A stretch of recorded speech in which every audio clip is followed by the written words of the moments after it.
tell you all a phenomenal story. A story of a people who rose up against injustice. A story of a people who rose up against injustice so that you and I can live a dignified existence. This is the story of Rابعه. For those who don't know, Rابعه is the name of a famous square in Egypt and also means the fourth in Arabic. And Rابعه, brothers and sisters, is where our story begins. On the 3rd of July 2013, Egyptians woke up to the shocking news that a military coup had taken place in their beloved country. A coup overthrowing Egypt's first democratically elected Egyptian civilian president. The same coup that shut down various channels that existed to show the other opinion, that existed to show the real face of a military coup. A military coup throwing Egypt back decades away from its newfound democracy. And this is where the heroes of our story come in.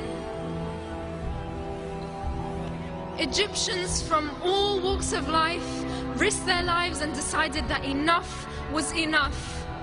They gathered peacefully in the Rابعه Square and in all the cities and squares of Egypt for over 48 days. Why? Because they believed in freedom, they believed in democracy, and they believed in justice. Rابعه was a spectacular example of peace and unity. I want you to imagine doctors, sheikhs, students, women, men and children just like you and I protesting every day under the blistering Egyptian sun. Their stomachs rumbling with a long day's fast through the whole month of Ramadan. Their feet aching, throats parched from chanting, their voices hoarse, but above all, with a dignified smile on their faces. Because they were standing up for the truth. Because they believed in a better tomorrow.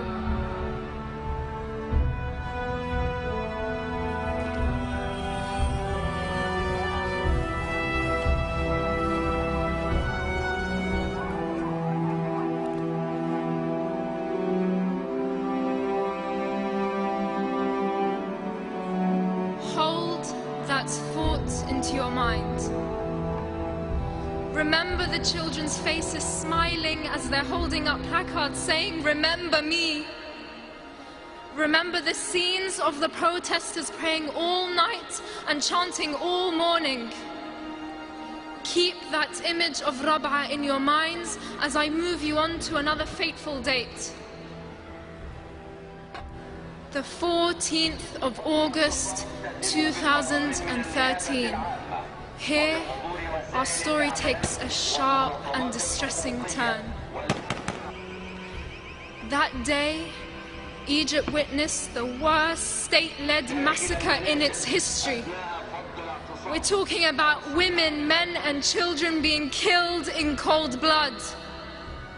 We're talking about over 2,600 people being killed for no charge and no crime, except that they dared come out and call for freedom and democracy in their own country. It was a day that marked the complete massacre and annihilation of any form of freedom and democracy in Egypt and any of its supporters. It was a day where bodies, tents, makeshift hospitals, and even the local mosque were burnt and torched down. It was a day where bulldozers closed off exits of Rابعه and all the cities and squares of Egypt. It was a day where the military forces and the police fired tear gas and live bullets into the crowd, not sparing anyone, young or old, woman or man.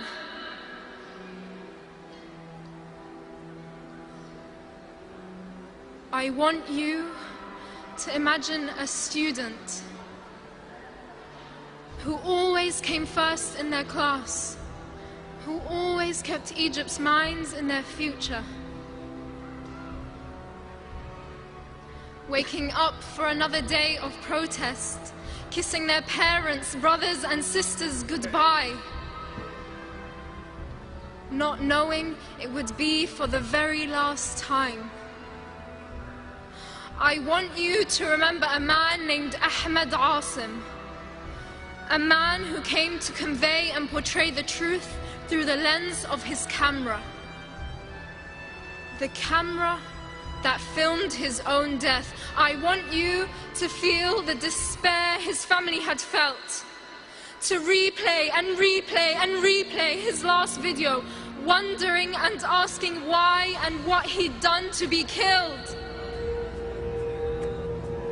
I want you to feel the pain of the oldest grandfather who slept on Egypt's tarmac and used the pavement as his pillow, standing up to protest.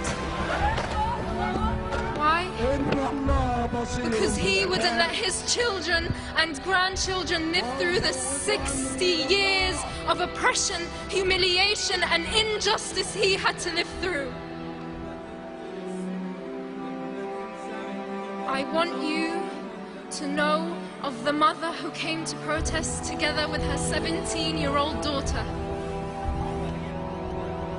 That day, she only left with her daughter's body. She was shot not once, not twice, but 3 times. These are not just numbers. We are not just numbers.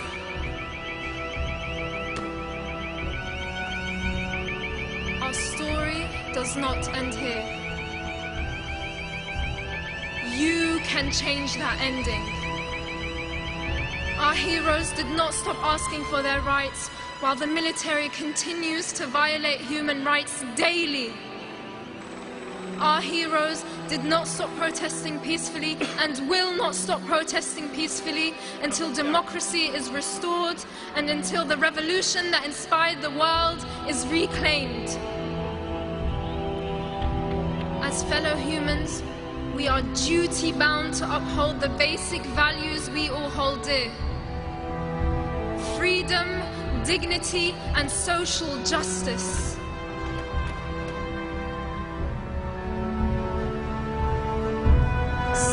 I urge you to write to your local MPs, attend demonstrations, and raise awareness in your schools and universities. Speaking out for truth and justice is not a choice. It is an obligation and a responsibility amongst each and every one of us.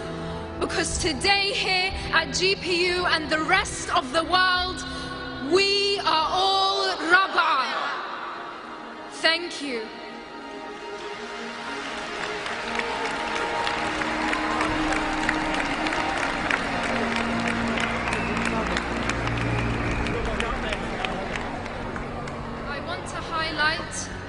That today marks 100 days after the Rابعه massacre.